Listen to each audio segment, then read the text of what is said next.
Bryson. Look, I'm in your room. It's your bed. And your dad over there. All right, this is The Lemonade War, Chapter 7, that we started reading here in Maine, and now I'm going to read it to you. Location, location, location.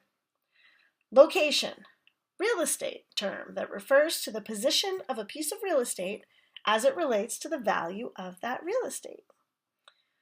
Evan was in trouble.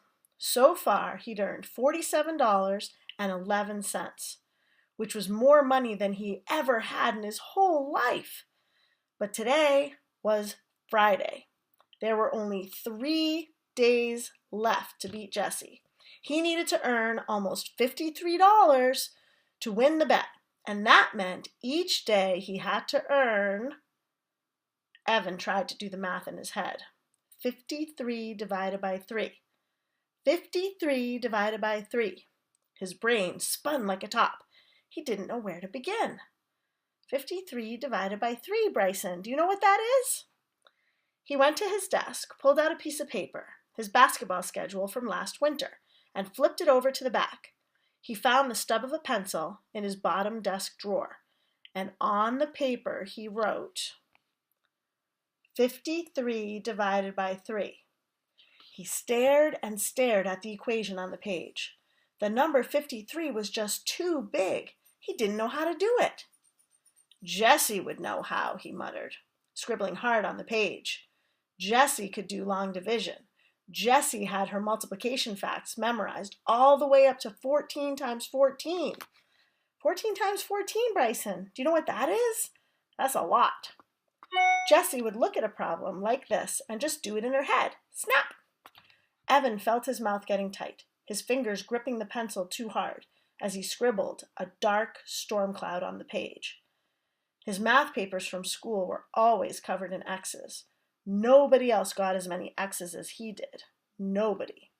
Draw a picture, Mrs. DeFazio's voice floated in his head. She had always reminded him to draw a picture when he couldn't figure out how to start a math problem.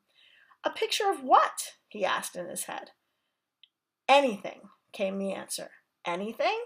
Yes, anything, as long as there were 53 of them. Dollar signs. Evan decided to draw dollar signs. That's a good idea, right, Bryson? He started to draw 3 rows of dollar signs. 1, 2, 3. He counted as he drew.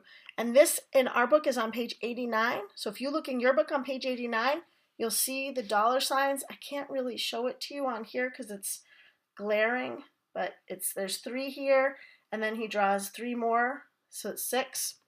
By the time he reached 53, his page looked like this. Yeah, you can't see it, but look in your book and you'll see. There were 17 dollar signs in each row, and then there were 2 extra dollar signs left over. Evan drew a ring around those 2 extras. 17 dollar signs and 2 left over. Evan stared at the picture for a long time. He wrote Friday next to the first row, Saturday next to the second row, and Sunday next to the third row.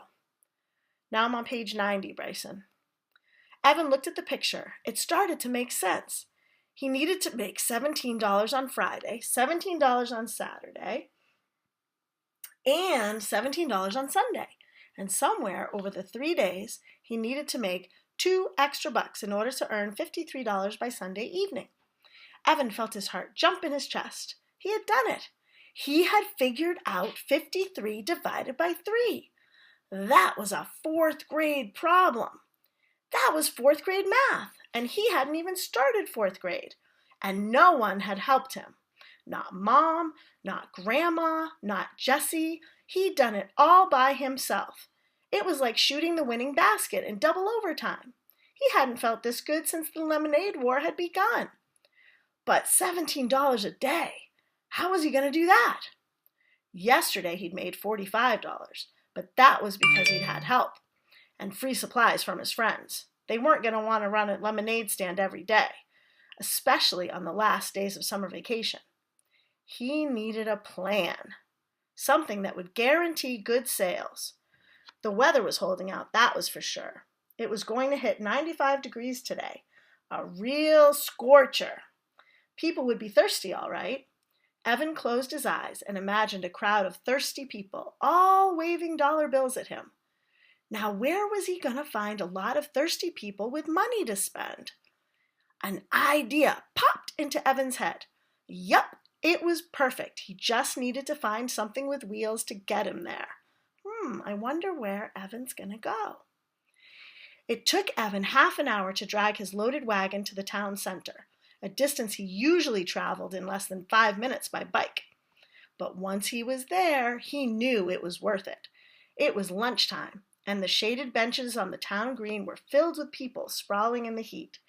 Workers from the nearby stores on their half-hour lunch breaks, moms out with their kids, old people who didn't want to be cooped up in their houses all day, high school kids on skateboards slooshed by, preschoolers climbed on the life-size sculpture of a circle of children playing Ring Around the Rosie. Dogs lay under trees, their tongues hanging out. Evan surveyed the scene and picked his spot, right in the center of the green, where all the paths met. Anyone walking across the green would have to pass his stand. And who could resist lemonade on a day as hot as this?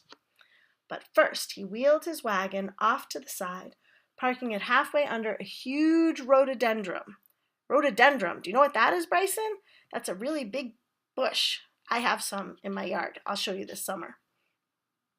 Then he crossed the street and walked into the Big Dipper. That's an ice cream store. The frozen air felt good on his skin. It was like getting dunked in a vat of just melted ice cream. And the smells! A mix of vanilla, chocolate, coconut, caramel, and bubblegum.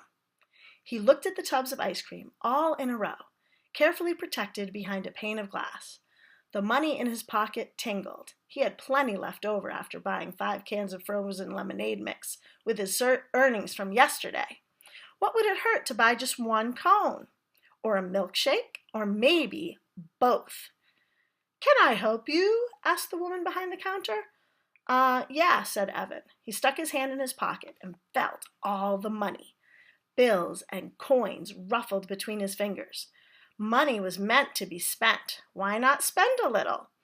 Evan could just imagine how good the ice cream would feel sliding down his hot throat. Creamy, sweet, like cold golden deliciousness. He let his mind float as he gazed at the swirly buckets of ice cream. The sound of laughter brought him back to earth in a hurry. He looked around. It was just some girls he didn't know at the water fountain, but it sounded like Megan Moriarty. Remember her, Bryson? "Can you please tell me how much a glass of lemonade costs?" $3, said the woman. "Really?" said Evan. "That much?" "How big's the cup?" Oh, excuse me, Bryson. Sorry about that. The woman pulled a plastic cup off a stack and held it up. It wasn't much bigger than the 8-ounce cups Evan had in his wagon. "Wow, $3, that's a lot," said Evan. "Well, thanks anyway." He started to walk to the door. "Hey," said the woman, pointing to the ice cream case. "I'm allowed to give you a taste for free." "Really?" said Evan. "Then, could I taste the strawberry slam?" The woman handed him a tiny plastic spoon with 3 licks worth of pink ice cream on it. Evan swallowed it all in one gulp. Back outside, he got to work. First, he filled his pitchers with water from the drinking fountain. Then he stirred in the mix. Then he pulled out a big blue marker and wrote on a piece of paper, $2 per cup. Best price in town.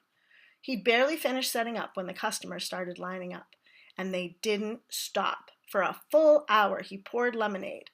The world is a thirsty place, he thought, as he nearly emptied his 4th pitcher of the day. And I am the lemonade king.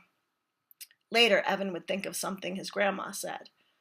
Pride goeth before a fall. Wonder what that means, Bryson. Pride goeth before a fall. When Evan looked up, there was Officer Ken, his hands on his hips, looking down at him. Evan gulped. He stared at the large holstered gun strapped to Officer Ken's belt. "Hello," said Officer Ken, not smiling. "Hi," said Evan. Officer Ken did the bike rodeo every year at Evan's school. He was also the cop who had shown up last fall when there was a hurt goose on the recess field. Officer Ken was always smiling. Why isn't he smiling now? Evan wondered. "Do you have a permit?" asked Officer Ken. He had a very deep voice, even when he talked quietly like he did now. "You mean like a bike permit?" That's what the rodeo was all about. If they passed the rodeo, the third graders got their bike permits, which meant they were allowed to ride to school. "No, I mean a permit to sell food and beverages in a public space. You need to get a permit from the town hall and pay a fee for the privilege." Pay the town hall to run a lemonade stand? Was he kidding? Evan looked at Officer Ken's face. He didn't look like he was kidding. "I didn't know I needed one," said Evan. "Sorry, friend," said Officer Ken. "I'm going to have to shut you down. It's the law." But there are lemonade stands all over town," said Evan. He thought of Jesse and Megan's lemonade stand. When he'd wheeled by with his wagon more than an hour ago, their stand had looked like a beehive, with small kids crowding around. He had read the sign over their stand: free face painting, nail polishing, hair braiding. What a gimmick. But it sure looked like it was working. "You know," said Evan, "there's a stand on Damon Road right now. You should go bust them." Officer Ken smiled. "We tend to look the other way when it's in a residential neighborhood. But right here on the town green, we have to enforce the law. Otherwise, we'd have someone selling something every 2 feet. But there had to be a way to convince Officer Ken. How could Evan make him understand? "You see, I've got this little sister, and we got a competition going to see who can sell the most lemonade. And I've got to win because she's..." He couldn't explain the rest, about 4th grade, and how embarrassed he was to be in the same class as his kid's sister, and how it made him feel like a great big loser. Evan looked up at Officer Ken. Officer Ken looked down at Evan. It was like Officer Ken was wearing a mask, a no-smiling, "I'm not your buddy" mask.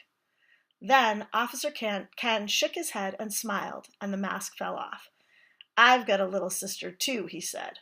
"Love her to death now. But when we were kids..." Officer Ken sucked in his breath and shook his head again.